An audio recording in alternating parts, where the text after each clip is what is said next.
Welcome to day 58 of the Gospel of John Book Club. And in today's reading, Jesus is just starting to show up in places. He's bold. He's just popping up. He should have showed up to the Jewish leaders. That was funny. They would have been like, crucify him again! That was funny. That was funny. Oh, man. Today's reading comes from the Gospel of John. I don't know. Today's reading, we're reading from John chapter 20, verses 19 to 30. 30. That Sunday evening, the disciples were meeting behind locked doors because they were afraid of the Jewish leaders. Suddenly, Jesus was standing there among them. "Peace be with you," he said. As he spoke, he showed them the wounds in his hands and his side. They were filled with joy when they saw the Lord. Again he said, "Peace be with you. As the Father has sent me, so I am sending you." Then he breathed on them and said, "Receive the Holy Spirit. If you forgive anyone's sins, they are forgiven. If you do not forgive them, they are not forgiven." One of the 12 disciples, Thomas, nicknamed the twin, was not with the others when Jesus came. They told him, "We have seen the Lord." But he replied, "I won't believe it unless I see the nail wounds in his hands, put my fingers in them, and place my hand into the wound in his side." 8 days later, the disciples were together again, and this time Thomas was with them. The doors were locked, but suddenly, as before, Jesus was standing among them. "Peace be with you," he said. Then he said to Thomas, "Put your finger here and look at my hands. Put your hand into the wound in my side. Don't be faithless any longer. Believe." "My Lord and my God," Thomas exclaimed. Then Jesus told him, "You believe because you have seen me. Blessed are those who believe without seeing me." The disciples saw Jesus do many other miraculous signs in addition to the ones recorded in this book. But these are written so that you may continue to believe that Jesus is the Messiah, the Son of God, and that by believing in him, you will have life by the power of his name. Yes, I love this. I love how Thomas is like, listen, I don't care what y'all saw. Because Jesus appears to all the other disciples and Thomas isn't there. And I love how they're like, locked behind closed doors and they're locked in. They're afraid of the leaders. Yeah. And Jesus just shows up. He's like, "Hey guys, peace. What up?" Thomas is like a half glass empty kind of person. Yeah. He's very just whatever. Yeah. He's like, he's been like I don't that. care what y'all say because Yeah. that don't make no sense to me. Yeah, whatever. I will believe it when I put my finger here and Jesus sees him. When finally 8 days after they saw him, now Thomas gets to see him. He shows up again, and Thomas is there this time. Yeah. And Jesus is like, "Okay, so Thomas, put your finger here and look at my hands." He's like, because I know Thomas must have felt something on two levels. One, okay, wow, like, yes, this is really Jesus. And two, like, how did he know? How do you know that I was thinking Who that? told you? Jesus is Peter? like, "I know your heart. Peter, you snitch. I know your I know your heart. I know what's in your heart." And I think that's so amazing because Jesus knows what's in your heart. And I know some of us may have read all the way on day 58, and you may have been reading, and maybe some of you are still having doubts. I want to encourage you. Embrace your doubts. Yeah. Embrace your doubts, but don't just hold on to them.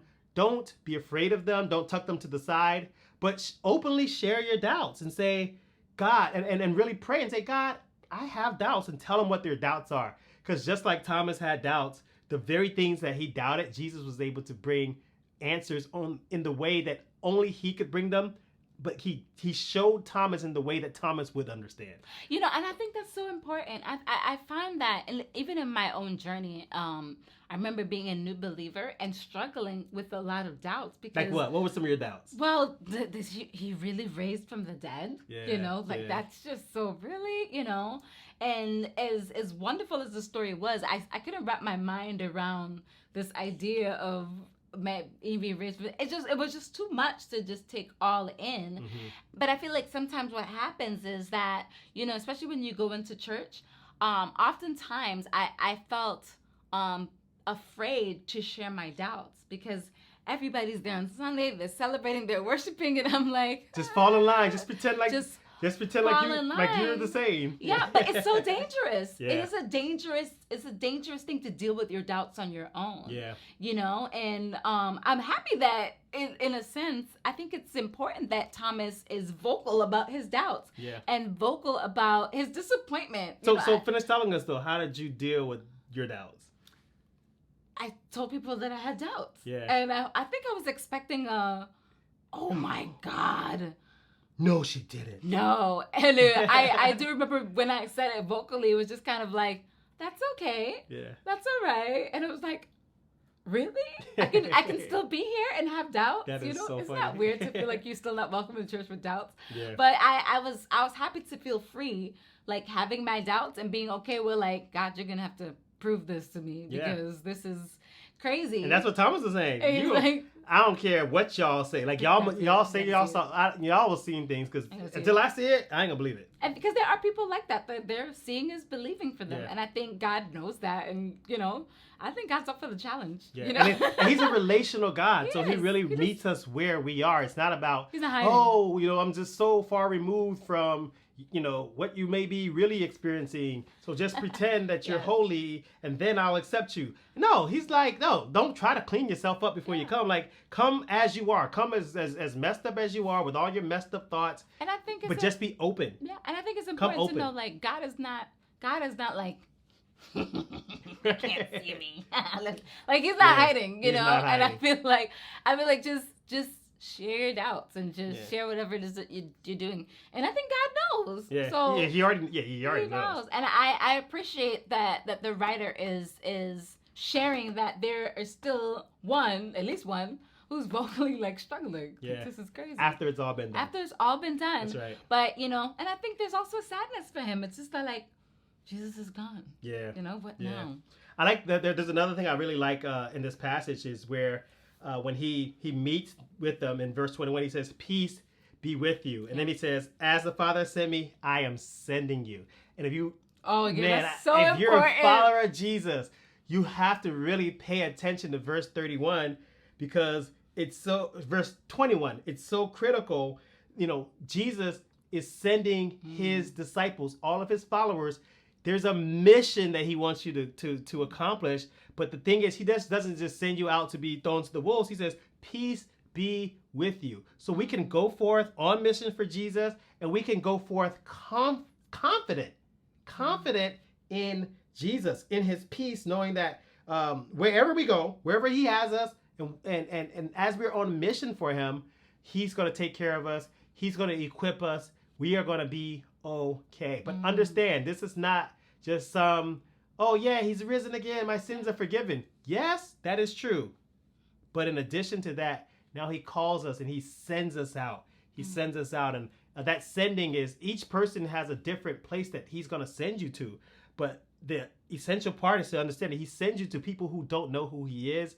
So who's ever in your circles, in your job, in your passion, the places that you work, live, and hang out, like that's where you've been sent. So just respond to the calling by sharing what Jesus has done in those places where you live, where you work, and where you hang out. Like that's it. That's the mission. Jesus finished his mission, and then he sends us to continue the mission of growing and expanding his kingdom, inviting others into this beautiful relationship, using the good news, the stories of what he did in his life, and the stories of what he's doing in your life, and the impact that good news is having on your life. Share your stories. Yeah, definitely. You don't have to share be your stories. perfect. And I think it's important to also know that sharing your stories and don't miss out on the goodness of what God is doing, even when you're struggling, even when you're doubts, because even to bringing it back to Thomas, I think it's so important that they're talking about his experience, and these guys are being sent out, but here Thomas removes himself from the church essentially. Yeah.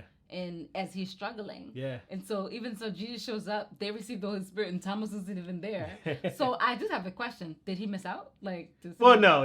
So I think that it was somewhat symbolic in terms of Jesus. He in verse 22, he breathed on them and said, receive the Holy Spirit, I am sending you. Okay. So he hadn't sent the Spirit yet, Yeah. but he was basically, it was a blessing. Like, I'm going to send the Holy Spirit. Yeah. And he just kind of was blessing them. He's like, receive it. And so maybe he missed that part of the blessing. But I think Jesus knew where he was, and He knows. he was included. Yes. He was included. She was like, oh, I got you. Because as we will see as we move into the book of Acts, we will see, when they are all together and receive I the Holy imagine Spirit. Thomas is like front and center now.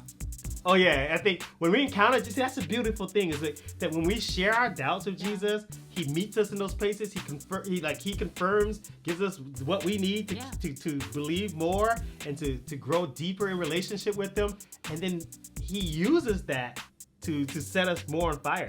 So share your doubts with Him, and He's gonna do some powerful things in your life, I believe.